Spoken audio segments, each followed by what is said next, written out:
പിന്നെ നീ ഒരു കച്ചറയാണെന്ന് അവർക്ക് മനസ്സിലാകരുത്. നല്ല സ്റ്റാൻഡേർഡ് വേണം. പേടിക്കണ്ട ആശാനെ. റഹീമണ്ണൻ വീണ്ടും ഇംഗ്ലീഷുമായിട്ട് ഇറങ്ങിയിട്ടുണ്ട്.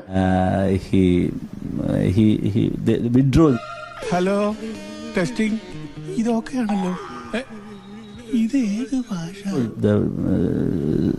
ലോങ് സ്റ്റാൻഡിങ് അർത്ഥം എനിക്ക് അറിഞ്ഞൂടാ. നല്ല വെയിറ്റ് ഉള്ള വാക്കല്ലേ, കൊള്ളാമോ? ഇങ്ങേർക്ക് മര്യാദയ്ക്ക് മലയാളത്തിൽ സംസാരിച്ചാൽ എന്താ? അതിപ്പോ ഓരോ കീഴ്വഴക്കങ്ങളാവുമ്പോ ഇങ്ങേര് ഇനിയും നാടിനെ നാറ്റിക്കാൻ ഇറങ്ങിയാൽ ഇങ്ങനെ ഇനിയും നാറ്റിച്ചുകൊണ്ടേയിരിക്കും. ഒരു കയ്യബദ്ധം നാറ്റിക്കരുത്. Branding of PMAY urban. PMAY urban ആരംഭിച്ചു. ഇനി പറഞ്ഞിട്ടെന്താ കാര്യം? നമുക്ക് വേറെല്ലാം പറയാം. അതാ ഉദ്ദേശിച്ചത്. It will be affect dignity of certain person.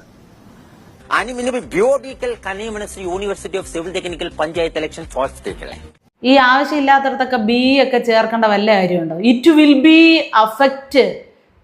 It will affect എന്നങ്ങ് പറഞ്ഞാൽ പോരെ? ഇംഗ്ലീഷ് ഗ്രാമർ പോലും അറിയില്ല. He doesn't know the basics of English grammar. ഇങ്ങരുടെ ഒരു പ്രശ്നം എന്താണെന്നറിയാവോ? കയ്യിലുള്ള വാക്കുകൾ എല്ലായിടത്തും അങ്ങ് ചെലവാക്കിയേക്കും. നീ എവിടെ പരിപാടി അവതരിപ്പിച്ചാലും ഇത് തന്നെയാണല്ലോ നിന്റെ വിധി. So that particular beneficiary. ആ റിപ്പോർട്ടർ ഇടയ്ക്ക് സഹായിച്ചു.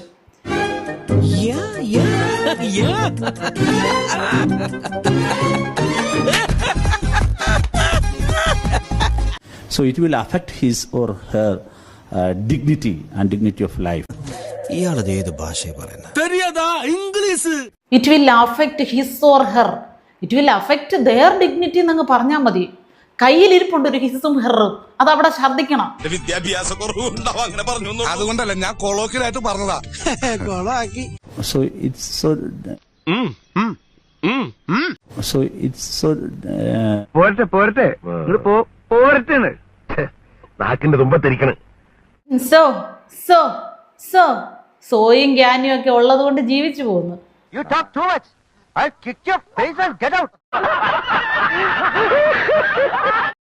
ഷാജി കേട്ടാ, ഇവിടെ അരുതബു അരുത്. ഇനി ഞാനിവിടെ നിന്ന് ഡയലോഗ് പറഞ്ഞ കരഞ്ഞു പോകും. ഉസ്മാനെ രക്ഷപ്പെട്ടോ.